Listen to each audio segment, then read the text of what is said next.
নমস্কার বন্ধুরা, শিউলি রান্নাঘরে সবাইকে স্বাগত। আশা করব তোমরা সবাই ভালো আছো। আজ একটা নতুন রেসিপি নিয়েছি, মটর ডালের ডালনা। মটর ডালগুলোকে আধা ঘন্টার আগে ভিজিয়ে রেখেছি সকালে উঠে। তারপরে এটাকে মিক্সচারের বাটিতে মিক্সচার করে নিয়েছি, সাথে 4-5টা লঙ্কা নিয়ে নিব, লবণ হলুদ এগুলো আমি পরে দিচ্ছি। মিক্সচার করে নিচ্ছি সম্পূর্ণ ডালটা। মিক্সচার করে নিয়েছি এবং কড়াইতে তেলও বসিয়ে দিয়েছি। অন্যদিকে আমি খুব দুর্দান্ত টেস্ট একটা রান্না হবে, দেখে নাও। এবং পুরো ভিডিওটা দেখার সবাইকে অনুরোধ রইল, ফার্স্ট থেকে লাস্ট পর্যন্ত দেখবে। যতটা আমি এখানে ডাল নিয়েছি সম্পূর্ণ ডালটাকে আমি এই যে গরম তেলের মধ্যে দিয়ে দিলাম। তোমরা এখানে চাইলে একটু হিং ইউজ করতে পারতে বা জিরা ইউজ করতে পারবে, কিন্তু আমি দুটোর একটাও দিলাম না। না ইউজ করলে চলবে। যতটা ডাল আমি ততটা পরিমাণে এখানে জল দিয়ে দিচ্ছি, কারণ এই ডালটাকে ভালো করে ফুটিয়ে একদম যেন কড়াই থেকে উঠে আসে এভাবে টালতে হবে। এখানে দিয়ে দিচ্ছি পরিমাণ মতো সবকিছু মশলা। দিয়ে দিচ্ছি কাশ্মীরি লঙ্কার গুঁড়ো, দিয়ে দিচ্ছি জিরের গুঁড়ো, ধনের গুঁড়ো, লবণ, হলুদ, সবকিছু দিয়ে এটাকে অনবরত এই ডালটাকে নাড়তে হবে। যদি না নাড়ো, পুরো ডাল সবসময় না নাড়লে কি হবে, নিচ থেকে লেগে যাবে। মটর ডাল এমনিতেই লেগে যায়, হাত বন্ধ করা যাবে না। এটাকে নাড়তে হবে, নাড়তে নাড়তে দেখবে এটা কড়াই থেকে নিজে নিজে উঠে আসছে। নামানোর আগে একটু ঘি দিয়ে নিবে, তাহলে কি হবে, শাইনিং ভাবটাও আসবে এবং কড়াই থেকে উঠে নিয়ে উঠবে। আমি দিয়েছি, হয়তো এখানে দেখাতে পারলাম না। আর এই যে ডালনাটা যে করব ঝোলটা, তার জন্য মশলাটা আমি যতক্ষণ এই ডালটা হচ্ছে মশলাটা করে নিচ্ছি। তার জন্য নিয়ে নিচ্ছি লঙ্কা, আদা, দারচিনি, এলাচি, পোস্ত এবং জিরে। ওটাকে একটা মিহি পেস্ট করে নিব। আমার ডালটা কষানো হয়ে গেছে, মানে একদম ডালের পুরটা পুরো রেডি হয়ে গেছে। থালের মধ্যে একটু সরষের তেল দিয়ে নিচ্ছি। এটাতে আমি ডালটা নামিয়ে নিব। নামিয়ে ডালটাকে ঠান্ডা করতে হবে। যতক্ষণ আমার ডালটা ঠান্ডা হবে, অন্যদিকে আমি সবজিটাকে বসিয়ে দিব। এই ডালটাকে আমি হাতের সাহায্যে সুন্দর করে একদম থালটার মধ্যে ছড়িয়ে দিব। দেখো আমি কিভাবে করছি, তোমরাও ঠিক সেইভাবেই করার চেষ্টা করবে, তাহলে খুব সুন্দর হবে। এই ডালটাকে ঠান্ডা হতে দিতে হবে, 10-12 মিনিট লাগবে ডালটা ঠান্ডা হতে। দেখো আমি একটা শেপে নিয়ে আসছি সুন্দর। হাতে কিন্তু লাগছে না, কারণ আমি নামানোর আগে একটু ঘি দিয়েছিলাম। এটা তোমাদের স্কিপ হয়ে গেছে, দেখাতে পারিনি আমি।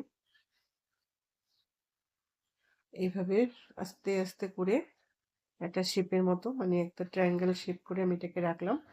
10-15 মিনিট রাখলে এটা পুরো ঠান্ডা হয়ে যাবে। তারপরে আমি দেখাচ্ছি তোমাদেরকে যে এটা দিয়ে আমি কি বানাবো। এটা তোমরা বানিয়ে স্টোর করেও রাখতে পারবে।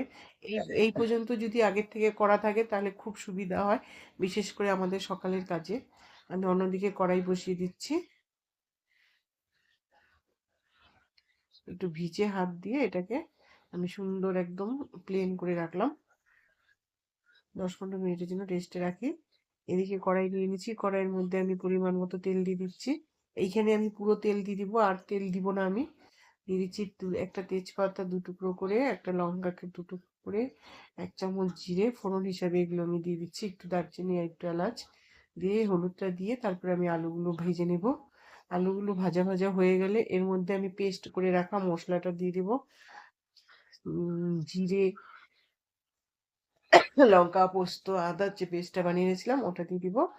আর সাথে দিয়ে দিব আমি একটু লঙ্কা হলুদের গুঁড়ো, একটু লবণ, একটু কাশ্মীরি লঙ্কার গুঁড়ো, একটু লাল লঙ্কার গুঁড়ো দিয়ে মশলাটাকে ভালো করে কষিয়ে নিব। একটু টমেটো দিয়ে দিচ্ছি। দিয়ে আমি এর মধ্যে পরিমাণ মতো জল দিয়ে দেবো। এখানে কিন্তু আমাকে জল একটু বেশি দিতে হবে, কারণ যে ডালের যে বড়াগুলা দিব বা ডালনাগুলা যেগুলো আমি শেপ করে রেখেছি, শেপ করে কেটে নেব, ওইগুলো দিব। ওই জন্য জলটা একটু বেশি লাগবে। একটু জল দিয়ে দিচ্ছি। তোমরা এইখানে তোমাদের নিজেদের মতো দিবে। আমি কড়াইটাকে অন্য ছোট গ্যাসে আমি ট্রান্সফার করে নিচ্ছি। এই দেখো আমার ডালটা কিন্তু ঠান্ডা হয়ে গেছে। আমি একটা লম্বা শেপ করে কেটেও নিয়েছি। এবার একটু চেষ্টা করি, দেখি বরফি কাটতে পারি কিনা। বরফির শেপে আমি কেটে নিচ্ছি। তোমরা চাইলে তোমাদের যে শেপগুলো পছন্দ হয় তোমরা সেই রকম শেপেই কেটে নিবে। চারকোনা, লম্বা, যেরকম তোমাদের পছন্দ হয় তোমরা সেরকম করে কেটে নিবে। এটাকে কিন্তু তোমরা স্টোর করে রাখতে পারবে। 10 থেকে 15 দিন স্টোর করে রাখতে পারবে। এইভাবে ঝোলের মধ্যে, মানে যে ডালনা বলতেছি কারি, কারির মধ্যেও দিয়ে খেতে পারবে, বা শুধু ভেজেও চায়ের সাথে বিকেলের নাস্তা বা টিফিন হিসাবে খেতে পারবে। বাচ্চাদের টিফিনেও দিতে পারবে ভেজে।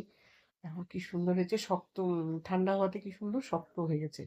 এবার আমি এগুলোকে সবগুলো তো আর বানাবো না, যতটুকু বানানোর আমি নেবো, এবং বাকিটা আমি স্টোর করে ফ্রিজে রেখে দেবো।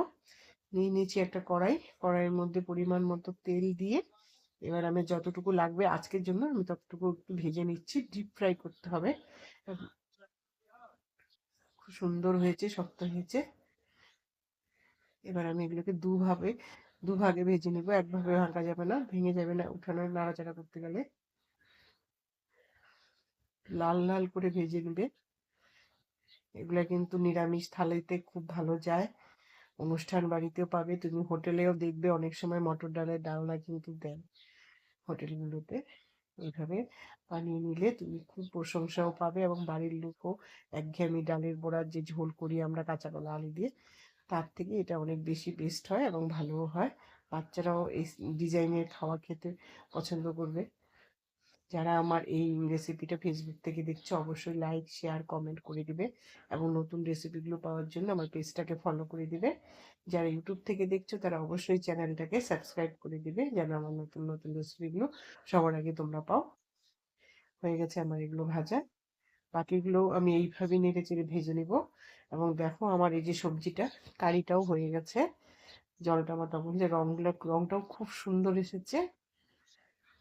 যখন মন খারাপ হবে, আমি সবাইকে বলি, যখন মন খারাপ হবে তখন নতুন নতুন রেসিপি রান্না করবে, ট্রাই করবে, নিজেও খাবে এবং বাড়ির সবাইকে খাওয়াই খুব খুশি থাকবে। বা বাড়ির থেকে বেরিয়ে ঘুরতে চলে যাবে। দিয়ে দিচ্ছি একটু ঘি, একটু দারচিনি এলাচ তো আমি আগেই দিয়ে দিচ্ছি। আমার মনে হলো একটু লবণ লাগবে, টেস্ট করে নিয়ে দেখেছি, তাই 1 চামচ লবণও দিয়ে দিলাম। খুব ভালো থাকবে, সুস্থ থাকবে এবং সাবধানে থাকবে সবাই। নতুন নতুন রেসিপি ট্রাই করবে, আমার রেসিপিগুলো দেখবে, লাইক শেয়ার কমেন্ট করবে, এবং অবশ্যই একবার করে ট্রাই করে আমাকে কমেন্ট করে জানাবে যে তোমাদের রেসিপিগুলো কেমন হয়। দুটো কাঁচা লঙ্কা দিয়ে দিচ্ছি, যার লাগবে সে মেখে খাবে। নামিয়েও নিয়েছি।